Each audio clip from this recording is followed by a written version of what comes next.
જ્યારે કોઈ વ્યક્તિ આપણાથી દૂર થતો જાય છે તો એ એકસાથે નથી થતો, ધીરે ધીરે થાય છે અને દૂર થવાની તકલીફ બહુ જ વધારે પેન આપે છે.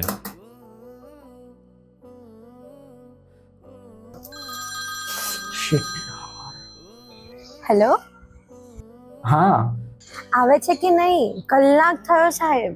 અરે થોડું કામ ચાલુ હતું, એમાં ધ્યાન જ ના રહ્યું. સોરી યાર. ઓકે, તો હું વેઇટ કરું.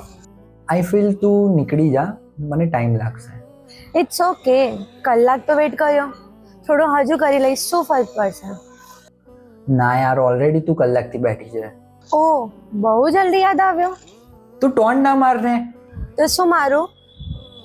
કઈ જ ના માર અને ઘરે જા, આપણે મળ્યા પછી. ઠીક છે, ભડક નહીં, હું જઉં છું. ઓકે ઠીક છે, ચાલ બાય. યાર, 1 કલાક આટલો બિઝી તો એ ક્યારેય નથી હોતો. કંઈક તો ઇશ્યુ છે યાર, મને ખબર નથી પડી રહી. એને પૂછું, પણ એ કહેતો પણ તો નથી ને.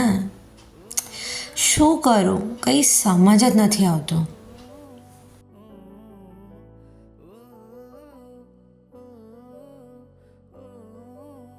હું શું કરી રહ્યો છું? કૃપા આટલા વર્ષોથી છે અને સોની મેરિડ છે. ફરી ખોટો ટ્રસ્ટ કરી રહ્યો છું, પણ આ ફિલિંગ સાચી છે? આખી લાઈફ બધા માટે બધું કર્યું, બટ અંતે કંઈ નથી મળ્યું. બધા વાપરીને જ જતા રહ્યા.